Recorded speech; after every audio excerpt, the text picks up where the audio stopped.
আসসালামু আলাইকুম ওয়া রাহমাতুল্লাহি ওয়া বারাকাতুহু। সুপ্রিয় দর্শক সকলকে আমন্ত্রণ আমাদের আজকের আয়োজনে।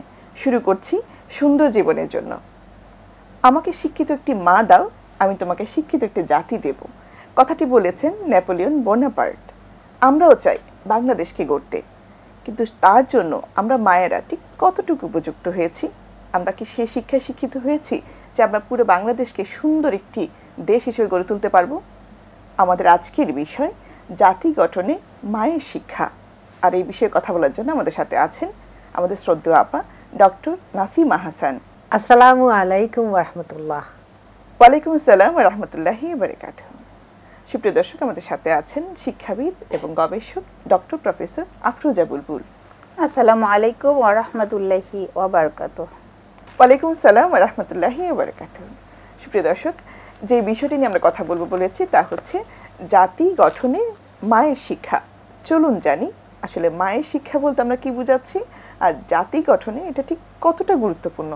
অবশ্যই আসলে জাতি গঠনে মায়ের শিক্ষা, এই বিষয়টা আসলে এতটাই গুরুত্বপূর্ণ এবং এত বিশদ একটি বিষয়, মানে আমার কাছে মনে হয়েছে যে এটা নিয়ে অনেক অনেক আসলে আমাদের বসে কথা বলা দরকার। শুধু আমি না, মানে এক্সপার্ট যারা আছেন, বিশেষ করে আমরা যে বলছি যে নারীর শিক্ষা কিসের জন্য, জাতির গঠনে, তাহলে জাতিটা যে কি জিনিস আমাকে ভালো করে বুঝতে হবে। কারণ আমি কোন গুরুত্ব নিচ্ছি।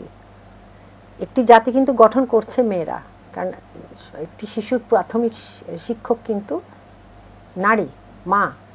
তাহলে এই জাতিটা কি, এই কনসেপ্ট আমাকে প্রথম ক্লিয়ার করতে হবে। তো জাতিটা কি? জাতিটা হলো যে ভৌগোলিক অবস্থান, যে যখন থাকে একটি মানুষ, অনেকগুলো মানুষ মিলে, মানে এটার উপাদানগুলো, তারপর ভাষাগত ঐক্য থাকে, একই মানসিকতা থাকে, ইত্যাদি ইত্যাদি, একই রাষ্ট্র, এই যে জিনিসগুলো, তার মানে কি এগুলো সব কিন্তু বিশাল বিশাল শব্দ।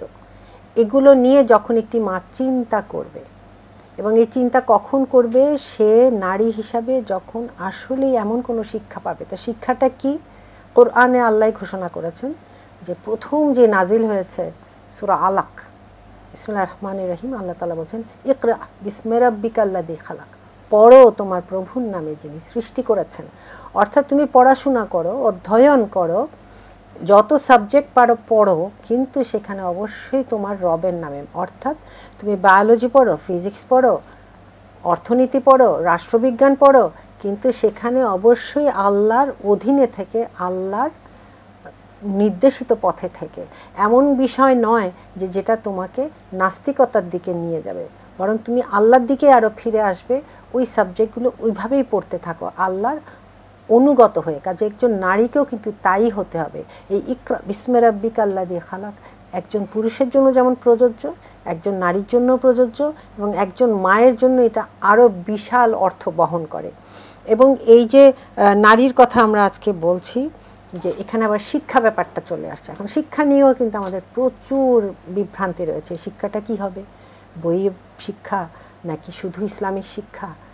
তার যে শিক্ষার সংজ্ঞাটা জানি, সেটা কিন্তু পুরাই ইসলামের সাথে সঙ্গতিপূর্ণ, যে অনেক বড় বড় মনীষীরা দিয়েছেন। তো শিক্ষাটা কি বলা হচ্ছে? শিক্ষাটা এমন একটি প্রক্রিয়া বা পদ্ধতি যেখানে ব্যক্তির সম্ভাবনার পরিপূর্ণ বিকাশ, এই শিক্ষা প্রক্রিয়ার মাধ্যমে ওই ব্যক্তিটিকে উৎপাদনশীল করবে, এবং সে সমাজকে তখন তার পূর্ণ বিকাশ লাভ করবে, তার যত রকমের প্রতিভা আছে, এবং সমাজকে তখন সে উৎপাদনশীল সদস্য হিসাবে গণ্য হবে, সমাজের একজন মানুষ হিসাবে। অর্থাৎ সমাজকে সে কিন্তু তখন দিবে।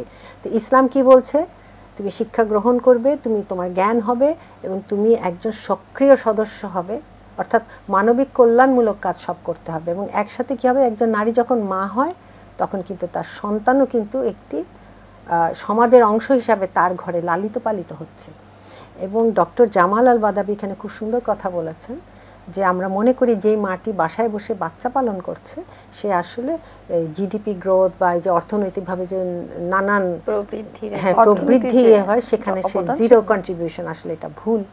কেননা সে আজকে বাসায় আছে বলে সুনাগরিক, অনেস্ট, অর্থাৎ করাপশন ফ্রি, যেটা নিয়ে প্রত্যেকটি অনুন্নত এবং উন্নত দেশে বিশাল হুমকি, যে দুর্নীতি মুক্ত সমাজ গড়ে তুলতে মেয়েরা কিন্তু এইখানেই সে সৎ নাগরিক গড়ে তুলছে, এবং এটাই সে বিশাল একটি কন্ট্রিবিউট করছে সোসাইটিতে। তো এখন আমি শুধু শিক্ষার ব্যাপারে আসি। যে নারীদের তাহলে পদক্ষেপটা কি হবে যখন সে শিক্ষিত হবে। অবশ্যই এটা ইসলামী শিক্ষা এবং তার বস্তুগত শিক্ষা বা দুনিয়াবী শিক্ষা পাশাপাশি অবশ্যই চলবে। পূর্বেও কিন্তু এরকমই ছিল, মানুষ অঙ্কশাস্ত্র জেনেছে, কোরআন হাদিসের বিশারদ, এইরকম শিক্ষা চালু করতে হবে। এবং আরেকটা কি হবে, নারীদের শিক্ষার হার বাড়ানো, যেটার সাথে ধর্মীয় শিক্ষাও চলবে। তার মধ্যে কুসংস্কার থাকলে সেটা দূর করতে হবে, কর্মমুখ বৃত্তিমূলক শিক্ষা তার মধ্যে থাকতে হবে। তাহলে কি হবে, সে সংসারের সাথে সাথে কিন্তু নিজেকে একটি মূল্যবান নাগরিক হিসাবে প্রতিষ্ঠিত করতে পারবে। তারপর মাতৃত্বের সম্মান নিজে জানা, অন্যকেও জানানো। বেশিরভাগ আমরা নারীরা করি কি, যখন মা হয়ে অনেক হীনমন্যতায় ভুগি, আমি বাসায় বসে আছি, সারাক্ষণ শুধু ডায়পার বদলাচ্ছি, আমি হয়রান হয়ে গেলাম। কিন্তু এটার যে মূল্য আল্লাহ এবং তার রাসূলের দৃষ্টিতে এবং সমাজের জন্য সে যে কত বিরাট কাজ করছে, এই স্বীকৃতি যেহেতু পায় না, এই জন্য একটি মা সবসময় পায় না বলতে এটা চর্চা নেই, আমরা চর্চাটা নেই আমাদের, মানে একজনকে আরেকজনকে জানানো, উৎসাহ দেওয়া এই সময়টাতে এই চর্চাটা খুব একটা নেই। কাজে এটা তাকে জানতে হবে। এবং নারী যে পণ্য নয়, এটা সমাজকে অবশ্যই খেয়াল করতে হবে। আমরা মাও করছি, সেই মাকে টেনে এনে পণ্য বানাচ্ছি, এই কনফিউশন দূর করতে হবে। এবং আরেকটি হলো যে তাকে রাষ্ট্র পরিচালনার কাজে মায়েরা, নারীরা তাদের অবস্থানকে উচ্চকিত করা, এটা যদি সম্মানটা পায়, মেয়েরা আসলে মা হতে বা কোনো কিছু হতে হীনমন্যতায় ভুগবে না, কুসংস্কারে ভুগবে না ইনশাল্লাহ। কাজে জাতি গঠনে তখন এই সত্যিকারের নারীরা সুশিক্ষিত হয়ে সব দিকেই কন্ট্রিবিউট করতে পারবে। আপা একটু আগে বলছিলেন যে যেই মায়েরা ঘরে থাকছে তারা সুসন্তান গড়ে তুলছে, তার বিপরীতে কিন্তু একটা কথা আসে, যারা বাইরে যাচ্ছে তাদের সন্তানরা অনেক ক্ষেত্রেই বিপথে যাচ্ছে। ঠিক তার বিপরীত চিত্র কিন্তু আমরা অনেক সময় দেখতে পাই, যে মায়েরা শিক্ষক তাদের সন্তানরা খুব সুন্দর করে গড়ে ওঠে, যদিও তারা বাইরে কাজ করেন। আবার কিছু মা আছেন যারা সবসময় ঘরে থাকেন কিন্তু সন্তান লালন পালনে খুব বেশি অবদান রাখছেন না, তাদের সন্তানরা কিন্তু ঘরে থাকার পরেও সন্তান সুসন্তান হয়ে গড়ে উঠছে না। ঠিক এই জায়গাটাতে আপনার কাছে আসি যে মায়ের শিক্ষাটা তাহলে কোথা থেকে শুরু হবে? একজন মা কিভাবে শিক্ষিত মা, যে মানে নিজের সন্তান বলি, অন্যের সন্তান বলি, আমরা যে শিক্ষাটা দিব, আমাকে কিভাবে শিক্ষিত হতে হবে, আমি কোন দিক থেকে শিক্ষাটা শুরু করব? এখানে আপা কোরআনের যে আয়াতটা বলেছেন যে আল্লাহ রাব্বুল আলামিন প্রথমে বলেছেন যে তোমরা স্টাডি করো, গবেষণা করো, স্টাডি করো, জ্ঞান অর্জন করো। এবং কিভাবে করবে? যিনি তোমাকে সৃষ্টি করেছেন তার নামে, তার দেখানো পদ্ধতিতে। এবং এখানে যেহেতু বলা হলো যে যিনি তোমাকে সৃষ্টি করেছেন, তার মানে এখানে কিন্তু সায়েন্সের একটা খুব বড় মেসেজ দিয়ে দেওয়া হয়েছে, যেটা সায়েন্টিস্টরা অল্প কিছুদিন আগে তারা জেনেছেন। এখানে কি শিখতে হবে, কি পড়তে হবে, কি স্টাডি করতে হবে বা কোন ধরনের জ্ঞান অর্জন করতে হবে, এটা কিন্তু ইঙ্গিতটা এখানে রয়েই গেল যে আমার জীবনের সাথে সম্পর্কিত যা কিছু, যিনি আমাকে সৃষ্টি করেছেন, কিভাবে করেছেন, কেন করেছেন, তারপরে কি করতে হবে, বাদ বাকি পুরাটা তো কোরআনের মধ্যে আছেই। সুতরাং প্রথম যে শিক্ষাটা আমার হওয়া উচিত একজন মায়ের, সেটা হচ্ছে তিনি নিজেকে তিনি চিনবেন, তার সৃষ্টিকর্তাকে তিনি চিনবেন, এই দুনিয়াতে পাঠানোর কি উদ্দেশ্য আছে সেটা তিনি জানবেন, কিভাবে সেই উদ্দেশ্যটাকে বাস্তবায়নে রূপ দেওয়া যায় সেটা তিনি জানবেন, এবং এই সব কাজগুলো উনি কেন করছেন বা কোন পদ্ধতিতে করবেন, কার দেখানো পথে, এটার জন্য তাকে কোরআন এবং সুন্নাহর পর্যাপ্ত পরিমাণ জ্ঞান তাকে থাকতে হবে। এইটা করতে গিয়ে তাকে যেটা করতে হবে, পড়তে হবে, লিখতে হবে। এটার জন্য কিন্তু আবার অক্ষর জ্ঞানও দরকার হবে। এটার জন্য ভাষা জ্ঞান আমরা যেটা বলে থাকি, যে ভাষার মানুষ সেই ভাষাই প্রথমে জ্ঞান অর্জন করবে বা পড়তে শিখবে, পরবর্তীতে সেটা হচ্ছে অ্যারাবিক ল্যাঙ্গুয়েজ বা আরবি ভাষা, যেটা আমাদের জ্ঞানের প্রধান যে দুইটা উৎস, কোরআন এবং সুন্নাহ, এই দুইটা প্রধান যে উৎস, এটা কিন্তু আরবি ভাষায় লেখা। সুতরাং আমাদেরকে যদি সঠিক জ্ঞান নিতে হয়, তাহলে আরবি ভাষা পড়ে বুঝে ওই পুস্তক দুইটা থেকে, কোরআন এবং সুন্নাহ থেকে, এখান থেকে কিন্তু আমাদেরকে জ্ঞানগুলো নিতে হবে। এইভাবে একটা মা যখন তার নিজের জ্ঞানকে পরিপূর্ণ করবেন, এরপরে তিনি সায়েন্সের বিষয়গুলো পড়বেন, তিনি সমাজ বিজ্ঞানের বিষয়গুলো পড়বেন, তিনি এই যে আমরা প্যারেন্টিং বলি বা নার্সিং বা বাচ্চা লালন পালন, কিভাবে একজন মানুষকে গড়ে তোলা যায়। আমরা যদি বলি একজন মা একটা ফ্যাক্টরি, এটা কিন্তু খুবই বাস্তব। একজন মা হচ্ছেন একটা চলন্ত ফ্যাক্টরি, তার ভিতরে একটা মানুষ তৈরি হচ্ছে, ফ্যাক্টরিটা কিন্তু মুভ করছে, এই জন্য চলন্ত বলা হয়েছে। এবং তিনি বাচ্চাকে প্রসব করছেন। এই বাচ্চার তার ভিতরে যখন একটু একটু করে বড় হচ্ছে, পর্যাপ্ত পরিমাণ পুষ্টি সাপ্লাই দেয়া তখনই থেকে কিন্তু মায়ের দায়িত্ব। তো এই মা যদি না জানে যে তার কোন ধরনের পুষ্টি কোন বয়সে তার বাচ্চার জন্য দরকার, তার শরীরের মধ্যে সেটা পর্যাপ্ত পরিমাণ থাকতে হবে, না হলে তার বাচ্চাটা সুস্থ হবে না, সুস্থ একজন বাচ্চাকে জন্ম দিতে পারবে না। এই যে জ্ঞান, এটা কিন্তু পুষ্টি বিজ্ঞানের অনেক বড় একটা জ্ঞান। অর্থাৎ আমাদের ছোট বয়সে যখন আমরা স্কুল জীবনে আছি তখন থেকে এই শিক্ষাটা কি তার প্রয়োজন নয় যে পরবর্তীতে তোমার এই নিউট্রিশন প্রয়োজন? আমি বলছি স্কুলের বিভিন্ন পর্যায়ে প্রথমে তাকে শেখাতে হবে সে নিজেকে তাকে জানতে দিন, চিনতে দিন, তার কাজকর্ম সে শিখবে। সে যখন এনাফ ম্যাচিউর হবে তখন তার থেকে যেহেতু আরেকটা প্রোডাকশন আসবে, তিনি যেহেতু এই কাজের জন্য আল্লাহ পাক প্রদত্ত একটা অ্যাসাইনমেন্ট তিনি নিয়ে আসছেন দুনিয়াতে, তাকে সেভাবে পাঠানো হয়েছে, সেই দায়িত্বগুলো তিনি কিভাবে পালন করবেন। শিক্ষা ব্যবস্থার একটা ক্ষেত্রে যে আমি বলবো যখন তাদের বয়স 15 বা তার বেশি হয়ে যাবে তখন আস্তে আস্তে তাদের মধ্যে এই জ্ঞানগুলো দিতে হবে, ঠিক আছে? বায়োলজির যে জ্ঞানগুলো, অন্ততপক্ষে যে পুষ্টির যে কথাটা বলছেন সেটা তো পুষ্টিতে প্রয়োজন হয়, বায়োলজির যে জ্ঞানগুলো সেটা দিতে হবে। পুষ্টি বিজ্ঞানের যে জ্ঞানগুলো, ক্লিনলিনেস যেটা মানে স্বাস্থ্য সুস্থভাবে থাকার জন্য নিজে এবং পরিবারকে সুস্থ এবং স্বাস্থ্যসম্মত এভাবে রাখার জন্য যতটুকু জ্ঞান দরকার, এই জ্ঞানগুলো কিন্তু শিক্ষার এই মনে করেন যে 15 বছরের পর থেকে 15-16 বছরের পর থেকে তাদেরকে পাঠ্যপুস্তকে আমি বলছি বাধ্যতামূলকভাবে তাদেরকে এগুলো শেখানো উচিত। তাতে করে যেটা হবে, একজন মা যখন মা হবেন, মনে করেন তিনি ইয়ার 10 পড়ার পরে বিয়ে করে ফেলেছেন, তাকে বিয়ে দিয়ে দেওয়া হয়েছে, তিনি মা হতে যাচ্ছেন, তো তখনও কিন্তু তার এই জ্ঞানগুলো পর্যাপ্ত পরিমাণে থাকবে। তিনি কিন্তু এগুলো তখন নিজে বাস্তবায়ন করতে পারবেন এবং সেই অনুযায়ী নিজের সন্তানকে তিনি লালন পালন করতে পারবেন, নিজেকে টেক কেয়ার করতে পারবেন। এই মা ছোটবেলা থেকে যে জ্ঞানগুলো পেয়ে আসলেন, উনি কিন্তু তার সন্তানকেও ওগুলোই দেওয়ার চেষ্টা করবেন। তাকে শেখাবেন যে সেই বাচ্চাটাকে, ছেলে হোক বা মেয়ে হোক, তাকে কে সৃষ্টি করেছেন, কেন তাকে দুনিয়াতে পাঠানো হয়েছে, এই দুনিয়াতে তার কাজকর্মগুলো কিভাবে তিনি কোন গাইডলাইন অনুযায়ী চলবেন। তিনি কিন্তু স্বাধীন না, নিজের ইচ্ছা মতো করতে পারবেন না, সৃষ্টিকর্তার পরাধীন সবাই আমরা। সুতরাং সৃষ্টিকর্তা যেভাবে চলতে বলেছেন দুনিয়াতে, তাকে ঠিক সেভাবে চলতে হবে। এই জ্ঞানগুলো কিন্তু মা আস্তে আস্তে তাকে বলে দিবেন। চলার জন্য আল্লাহ তাআলা আমাদেরকে একটা সিলেবাস দিয়ে দিয়েছেন, সেই সিলেবাসটাকে মেইনটেইন করতে হবে। তো এটা কে করছেন? একজন মা।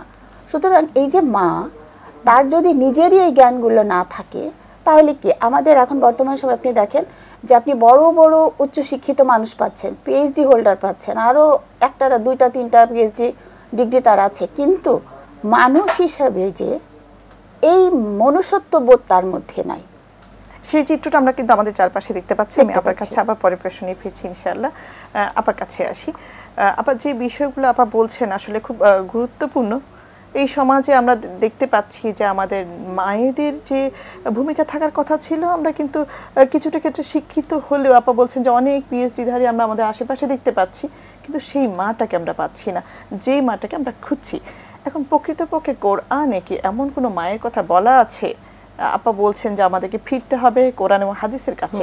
কোরআনে এমন কোনো মায়ের কথা কি বলা আছে যাকে আমরা অনুসরণ করতে পারি? অবশ্যই কোরআনে কিছু কিছু মায়ের কথা তো উল্লেখ আছে। প্রথমেই মনে পড়ে যায় মারিয়াম আলাইহিস সালামের মায়ের কথা।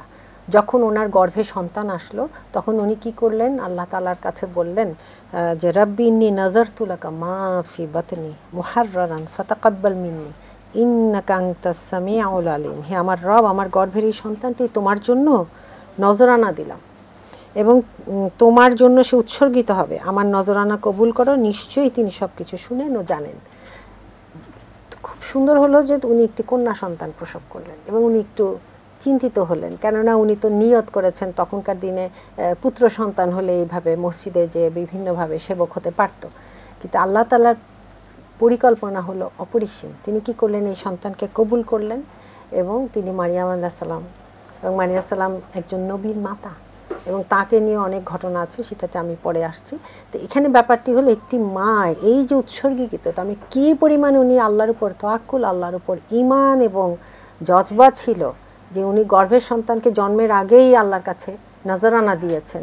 তো এরকম কয়জন মা আছেন যে আমি বলছি যে আমার পুত্র বা কন্যা যেই হোক, আমি ইনশাআল্লাহ চেষ্টা করবো খাদিজা এবং আয়েশার মতো গড়ে তুলব, বা পুত্র হলে তাকে খালিদ বিন ওয়ালিদ বা আলী রাদিয়াল্লাহু আনহু বা ওই রকম কারো মতো, এখন আমাদের জন্য একজন উমর প্রয়োজন, তার মতো গড়ে তুলব। এইরকম জজবা কতজনের মধ্যে আছে, এটি একটি প্রশ্ন। এটা পড়ার পর আমার মনে হচ্ছিল এটা যে গর্ভে থাকতে কি আমরা এইভাবে ভাবছি এবং ভাবাটা আমরা বাস্তবায়িত করতে পারছি কিনা সন্দেহ। তারপর আছে মারিয়াম আলাইহিস সালামের কথা। আল্লাহ তাআলা তাকে কি করলেন, স্বামীবিহীন অবস্থায় মাতৃত্বের দায়িত্ব দিলেন। এটা খুবই কঠিন ছিল। অর্থাৎ মাকে যেমন আল্লাহ তাআলা গুরুত্বপূর্ণ হিসেবে কোরআনে তুলে ধরেছেন, তেমনি তার সন্তানকেও, মারিয়াম আলাইহিস সালামকেও কিন্তু তুলে ধরেছেন। হ্যাঁ, আবার তার সন্তানকেও। মারিয়াম একজন মা কত ভালো। হ্যাঁ, আপা যেটা বলছিলেন যে তাকওয়ার কোন লেভেলে গেলে তিনি তার গর্ভের সন্তান হওয়ার আগে, নজরানা হিসেবে আল্লাহর কাছে ভূমিষ্ঠ হওয়ার আগেই তিনি চিন্তা করছেন যে তিনি আল্লাহ তাআলার জন্য দিয়ে দিবেন। তার মানে কি মেন্টালিটি নিয়ে যে মা হচ্ছেন, গর্ভের সন্তানের উপর এটার অনেক বড় একটা আসর পড়ে। এই সন্তানও কিন্তু ওরকম তাকওয়াদার হয়ে ইনশাআল্লাহ উঠেছে। হ্যাঁ, তারপর সূরা মারিয়ামে আমরা দেখি আলে ইমরান। আমি বুলবুল আপনার কাছে একটু ফিরছি। আপা একটু আগে বলছিলেন যে আমাদের মায়ের শিক্ষাটা শুরু হওয়া উচিত টিনেজ বয়স থেকে। তো এখন সন্তানকে যখন আমরা শিক্ষাদান করব, সেটা যদি আমরা চিন্তা করি, তার মানে কি আমাদের গর্ভ থেকেই সন্তান গর্ভে আসবে, তখন থেকে আমাদের তাকে যত্ন নেওয়া শুরু করতে হবে? এটা যত্ন তো অবশ্যই, তার আগে থেকে আপনি নিজেকে যত্ন নিচ্ছেন মানে তার খেয়াল করছেন। আর এখানে আরেকটা অনেক বড় বিষয়, সেটা হচ্ছে বাচ্চার ডেভেলপমেন্টের এক একটা স্টেজে কিন্তু এক একটা অর্গান ডেভেলপ হয়। সুতরাং তার যখন ব্রেনের সেলগুলো ডেভেলপ হচ্ছে, তখন যদি বেশি বেশি কোরআন পড়েন, বেশি বেশি ওই যে মনীষীদের জীবনীগুলো পড়েন, তখন মানুষের মধ্যে না একটা কল্পনা চলে আসে যে এরকম এরকম ভালো মানুষ, এই বৈশিষ্ট্য থাকা ভালো, এগুলো আমার মধ্যে থাকতে হবে, আমার সন্তানের মধ্যে এগুলো থাকতে হবে। এটা কিন্তু ওর মধ্যে একটা বড় আসর পড়ে, পজিটিভ। পরবর্তীতে এখানে ও যেটা বলতেছিল যে খুব সুন্দর, যে তার কান শ্রবণেন্দ্রিয় যখন ডেভেলপ করে, তখন কিন্তু এখন গবেষণায় পাওয়া যায় যে সে মায়ের গলা শুনতে পায় পেটে থেকে। এখন মা যদি অনেক কোরআন শরীফ পড়ে, অনেক দোয়া পড়ে, তারপর বাচ্চাটিকে বলে যে তুমি সুসন্তান হবে, এটা কিন্তু অনেক বড় প্রভাব পড়বে ইনশাআল্লাহ। এবং অনেক আমরা এক্সাম্পল দেখি যে অনেক বাচ্চারা কিন্তু মায়ের পেটে থাকতেই কোরআন মুখস্থ করে ফেলে। কিভাবে এটা হয়েছে, তাদের ব্রেনে এটা ইনস্টলড হয়ে যায়, কারণ ওই বাচ্চা পেটে থাকতে মা ওই সময় অনেক বেশি বেশি কোরআন পড়েছেন এবং তিনি এগুলো মুখস্থ করেছেন। এরকম একজন মা তো এটা শোনার পরে কান্নাই করে দিলেন। তো তখন যিনি মানে বলছিলেন যে হুজুর সন্তানের মানে ডেভেলপমেন্ট দেখে, তো বলছে আপনি কান্না করছেন কেন, এটা তো খুশি হওয়ার বিষয়। তো ওই মা বলছিল আমি কান্না করছি এই কারণে না যে আমার বাচ্চা এটা শিখে ফেলেছে, আমি কান্না করছি আমি আরেকটু কষ্ট করে কেন 30 পারাই মুখস্থ করে ফেললাম না, তাহলে আমার বাচ্চাটা তো 30 পারাই মুখস্থ করে এরকম অবস্থা। জি আপা বলছিলেন মারিয়াম আলাইহিস সালাম। এখানে মারিয়াম আলাইহিস সালামের ঘটনা আমরা জানি যে ওনার ত্যাগ তিতিক্ষা প্রত্যেকটি আমাদের জন্য উদাহরণ, প্রত্যেকটি পুরুষ ইমানদারের জন্য এটা উদাহরণ। তারপর আছে মুসা আলাইহিস সালামের মায়ের কথা। আমরা জানি যে উনি কী ধরনের প্রথমে মানে কষ্ট পাচ্ছিলেন, যে বাচ্চা হলেই তো জবাই করে দিবে ফেরাউনের লোকেরা, এবং মুসা আলাইহিস সালাম তো পুত্র সন্তান হলো, এবং উনি তখন ভাবছিলেন যে কি করবেন। আল্লাহ তার হৃদয়ে ইশারা দিলেন যে বাচ্চাটিকে ভাসিয়ে দাও। মানে এটা কত কঠিন ছিল, কিন্তু ওই কঠিন কাজটি উনি করলেন। আল্লাহ তাআলা কিন্তু ওনাকে ইশারা দিয়ে এটা বুঝালেন। পরবর্তীতে ওই বাচ্চা কিন্তু ওনার কাছে ফেরত আসলো মাতৃদুগ্ধ পানের জন্য। আল্লাহ কিন্তু সেই মায়ের কোলেই ফিরিয়ে দিলেন। এইরকম তাওয়াক্কুল যদি হয় একটি মায়ের, কেন নয় যে, এবং সেই পুত্র কে হলো, উনি কিন্তু মুসা আলাইহিস সালাম, যার ঘটনা নবী হিসাবে আমরা অসংখ্যবার কোরআনে পেয়েছি। সুবহানাল্লাহ। তারপরে একটি বিষয়কে আমরা পয়েন্ট আউট করতে পারি কিনা, সেটা হচ্ছে মায়েদের ধৈর্য এবং তাকওয়া যখন বেশি থাকবে, তখন আল্লাহ তাকে সেরকম সুসন্তান দান করেন ইনশাআল্লাহ। ইনশাআল্লাহ, অবশ্যই আল্লাহ তাকে সেই পুরস্কারটা দেন। তারপর আমরা বিবি হাজিরার কথা জানি, যিনি ইসমাইল আলাইহিস সালামের মা, তিনি কত বড় একজন নবী ছিলেন। তারপর সারা আলাইহিস সালাম, এবং এখানে আমি বিশেষভাবে একজন সাহাবিয়ার নাম বলতে চাই, যেটা সূরা মুজাদিলাহ। এই সূরাটিতে ওনার নাম এসছে তাফসিরে, যে খাওলা বিনতে সালাবা। ওনাকে ওনার স্বামী ঝগড়াবশত, তখন আরবে খুব প্রচলিত ছিল, সেটা কি করেছেন, উনি বলেছেন তোমার মানে তুমি আমার মায়ের পিঠের মতো, মানে তুমি মানে তোমার সাথে আমার সম্পর্ক অ্যাজ ইফ মায়ের মতো। এটা খুবই একটা বাজে পন্থা ছিল এবং তখন তারা তালাক হয়ে যেত এটা মনে করতেন। তো ওই সময় এটার উপরে কিছুই নাজিল হয়নি। খাওলা বিনতে সালাবা রাসূলুল্লাহ সাল্লাল্লাহু আলাইহি ওয়াসাল্লামকে এসে খবর দিলেন যে আমার স্বামী আমাকে এই বলেছে, আমি এখন কি করব। উনি কান্না শুরু করেছেন। রাসূলুল্লাহ সাল্লাল্লাহু আলাইহি ওয়াসাল্লাম বললেন যে মনে হয় না তোমার বিয়ে ঠিক আছে। উনি বললেন যে না, আপনি এমন কোনো ব্যবস্থা করুন, কারণ আমার তো অনেকগুলো সন্তান, ছোট ছোট সন্তান, আমার তো ধ্বংস হয়ে যাবে, আমার পরিবার ধ্বংস হয়ে যাবে। আমার এই ঘটনাটা, এই টপিকটা নিয়ে পড়তে যে এত অ্যামেজিং মনে হয়েছে, আমি বলবো যে এই নারী কতটা দূরদর্শী এবং জ্ঞানী ছিলেন যে উনি কাঁদতে কাঁদতে ওনার পরিবারকে সংরক্ষণ করার জন্য আল্লাহর রাসূলের কাছে আসলেন। এবং এই সূরাটার নামই কিন্তু আলোচনা ও যুক্তিতর্ক। এখানে একটি মহিলা রাসূলুল্লাহর সাথে যুক্তিতর্ক করছিল এবং আল্লাহ শেষে নাজিল করলেন আয়াত যে কাদসামিয়া, আল্লাহ তাআলা শুনেছেন ওই মহিলার কথোপকথন, কথোপকথন শুনেছেন। এবং উনি তখন আল্লাহ তাআলা বাণী পাঠিয়ে দিলেন যে এটা আসলে জাহিলিয়া, এটা করা যাবে না এবং বিয়েও ভাঙবে না, বরং কিছু শাস্তি আছে, যে কৃতদাস মুক্ত করে দেওয়া, রোজা রাখা ইত্যাদি ইত্যাদি। কিন্তু এইখানে খুবই খেয়াল করার বিষয় যে একজন নারী তার স্বামী যে একটি জাহিলি ব্যবহার করেছে এটার জন্য রাগ করে বের না হয়ে সে কিন্তু ধৈর্য ধরে না নিয়ে, মানে সমাজে প্রচলিত প্রথাকে মেনেও নেয়নি, আবার রাগ করেও তো বলতে পারতো যে আমি আর এই ঘর করবই না। কিন্তু উনি সন্তানদের কথা চিন্তা করেছেন, যেটা এখন আমরা খুব কম চিন্তা করি। কারণ সেপারেশনটা বাচ্চাদেরকে এত কষ্টে ফেলে দেয়। আমি অনেকগুলো লেখা পড়েছি যেসব বাচ্চারা একা বড় হয়েছে বা শুধু বাবাকে পেয়েছে, শুধু মাকে পেয়েছে, এটা যে কি কষ্টকর। আমরা বারবার কোরআন থেকে যে বিষয়টা পাচ্ছি সেটা হচ্ছে মায়ের দৃঢ়তা, তাকওয়া এবং সুসন্তান পাওয়ার জন্য আল্লাহর কাছে চাওয়া, পরিবারকে ধরে রাখার চেষ্টা, এগুলো মায়েদের প্রথমে থাকতে হবে। জ্ঞান ও শিক্ষা ছাড়া দিকগুলোকেই তুলে ধরেছে। ইসলামই তো আসলে দূরদর্শিতা শেখায়, জ্ঞান ও শিক্ষা ছাড়া এটা কোনোভাবেই সম্ভব না। এবং একটি মায়ের পদতলে যে সন্তানের বেহেশত, এটা যে কত বড় বাণী, আমরা যদি রিয়েলাইজ করতাম তাহলে কিন্তু আমরা উঠে পড়ে লাগতাম বাচ্চাকে জান্নাতের জন্য তৈরি করতে, তাই না? আমার পদতলে আমি মনে করছি আমার সন্তান, কিন্তু আমি নিজে তাকে জান্নাতের পথ দেখালাম কিনা। এই যে জাতি গঠনে একজন নারীর শিক্ষা, এই শিক্ষা আমার মধ্যে কতটুকু কাজ করছে। এই যে কোরআনে যে নারীদের কথা বলা আছে, করার জন্য বাচ্চাদের আমরা মাথা শেষ করে ফেলি, কিন্তু তাকে নামাজের জন্য, কোরআন শেখার জন্য কি অত অস্থির হই? এটা আমার প্রশ্ন, এটা আমি নিজেকেও প্রশ্ন করি। না, এটা যদি আমরা সব বোনদেরকেই করি, সব মাদেরকেই করি, যে আমরা যদি নিজেদের দায়িত্ব কর্তব্যগুলো ঠিকমতো করছি কিনা, এটা যদি পেরেশানির দিক থেকে চিন্তা করি, যে আমার বাচ্চা স্কুলে ঠিকমতো না গেলে বা ভালো ফলাফল না করলে আমি যেইভাবে পেরেশানি পড়ি বা যেভাবে আমি অস্থির হয়ে যাই, আমার বাচ্চা ইসলামের একটা হুকুম আহকাম না মানার কারণে আমি কি সেইভাবে পেরেশান ফিল করি? এই জায়গাটাই তো আমাদের ঘাটতিটা রয়ে গেছে, যে আমরা মায়েরা ঠিক এই জায়গাটাই গড়ে উঠছি না। হয়তো আমরা মা হিসেবে যে মায়ের শিক্ষার কথা আমরা আজকে অনুষ্ঠানে বলছি, এটার কারণে কি হয়, এখানে কি কি সংযুক্তি প্রয়োজন, আমরা অনুষ্ঠানে প্রায় শেষ প্রান্তে আবার সংক্ষিপ্ত সময়ের মধ্যে বলতে হবে প্লিজ। সেটা হচ্ছে আমরা যে মায়েদেরকে যে শিক্ষার সিলেবাসের মধ্য দিয়ে শিক্ষিত বলছি, তার মধ্যে আর কি কি সংযোজন প্রয়োজন, একটু সংক্ষিপ্তভাবে যদি একটু বলেন। আচ্ছা, এটা বলার আগে আমি একটু বলি যে এই যে শিক্ষা আমরা দিচ্ছি, এই দুনিয়াবি স্বার্থ অর্জনের জন্য আমরা তার উপরে এত বেশি প্রেশার ক্রিয়েট করছি, এত বেশি গুরুত্ব দিচ্ছি, বাচ্চাটা কিন্তু শিখে যাচ্ছে যে কোনটা বেশি প্রায়োরিটি পাবে, কোনটা বেশি গুরুত্বপূর্ণ। আমরা মারা কেন এই বিষয়টা শিখছি না যে আমার বাচ্চাকে কি বলা উচিত? আমি কেন শিখছি না, কারণ এটা আমার ওই ছোটবেলা থেকে যে জ্ঞানগুলো আমার অর্জন করার কথা ছিল সেটা আমার মধ্যে নাই। শিক্ষা কার্যক্রমে আমরা তাহলে কি যুক্ত করব আমাদের এই মায়েদের জন্য? আমরা যখন রিয়েলাইজ করছি যে আমাদের এই ঘাটতি রয়ে গেছে, তো সেখানে আমি বলবো যে এখন আমাদের যে পাঠ্যপুস্তক আছে, যেখানে প্রাতিষ্ঠানিক শিক্ষা ছাড়া আমরা কাউকে শিক্ষিত বলি না, সুতরাং এই প্রতিষ্ঠানে যখন আমরা শিক্ষা গ্রহণের জন্য যাচ্ছি, তখন প্রথমত আমি যেটার আগে বলেছি যে প্রথমত দিনই জ্ঞানগুলো, যে আমি কে, আমার সৃষ্টিকর্তার সাথে আমার সম্পর্ক, কি কাজগুলো আমার জন্য গ্রহণযোগ্য, কিগুলো কোনগুলো বর্জনীয়, এবং কোনটা আমার জন্য সঠিক পথ, কোনটা বর্জনীয় পথ, এইটার জ্ঞানটা পর্যাপ্ত পরিমাণ থাকতে হবে।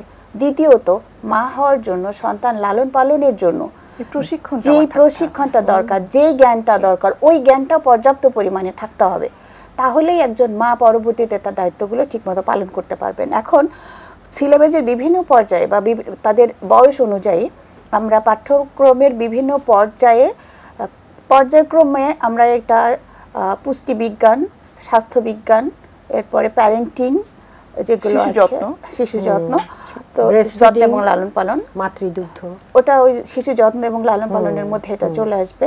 এই বিষয়গুলো যদি আমরা এখানে অন্তর্ভুক্ত করি, আর শিশুর কোন বয়সে কোন ধরনের ডেভেলপমেন্টে তার কি পুষ্টি দরকার, কোন ধরনের শিক্ষা তাকে দিতে হবে, এই পুরা জ্ঞানগুলো যদি একজন মাকে আমরা দিয়ে দিতে পারি, তাহলে এই মায়ের কাছ থেকে আমরা একটা সুস্থ এবং উন্নত জাতি পেতে পারি, যে কিনা দেশ এবং জাতির কল্যাণে অনেক বেশি কন্ট্রিবিউট করতে পারবে, এবং সাথে সাথে সে তার নিজের দুনিয়া এবং আখিরাত দুটাকে প্রটেক্ট করতে পারবে।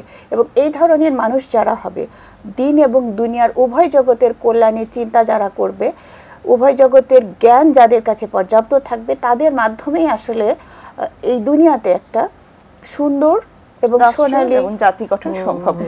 আপা, আমরা সময় একেবারে শেষ প্রান্তে। ধন্যবাদ বুলবুল আপা, সেই সাথে ধন্যবাদ জানাচ্ছি নাসিমা আপাকেও। সুপ্রিয় দর্শক, যে বিষয়গুলো আমরা আজকে জেনেছি বুলবুল আপার কাছ থেকে, নাসিমা আপার কাছ থেকে, যে কোরআনে কিন্তু কিছু আদর্শ মায়ের কথা বলা হয়েছে, যাদের তাকওয়ার কথা আমরা আলোচনা করেছি আজকে। এবং শেষ মুহূর্তে আমাদেরকে বুলবুল আপা যেটা জানালেন সেটা হচ্ছে অবশ্যই মায়েদেরকে শিখতে হবে মা হওয়ার আগেই, সন্তান লালন পালন করতে হবে। কারণ সন্তান যদি রাষ্ট্র গঠন না করতে পারে, আসলে একজন মা হিসেবে আমরা কিন্তু ব্যর্থই থেকে যাব। তো একজন সফল মা পারেন একটি জাতিকে গঠন করতে। সেই প্রথম বাক্যে ফিরে আসি, আমাদের নেপোলিয়ন যেটা বলেছেন, আমাকে শিক্ষিত একটি মা দাও, আমি তোমাদের শিক্ষিত একটি জাতি দেব। এটা অনেক ব্যাপক ব্যাপার। আসলে ছোট্ট অনুষ্ঠানের মধ্যে আমরা জানি না আসলে ঠিক কতটুকু আমরা তুলে ধরতে পেরেছি বা কতটুকু আমরা কভার করতে পেরেছি। ইনশাআল্লাহ আমরা চেষ্টা করেছি, ভবিষ্যতে হয়তো আরও আলোচনা হবে। দেখা হবে পরবর্তী অনুষ্ঠানে। সে পর্যন্ত সবাই ভালো থাকুন, সুস্থ থাকুন। আসসালামু আলাইকুম।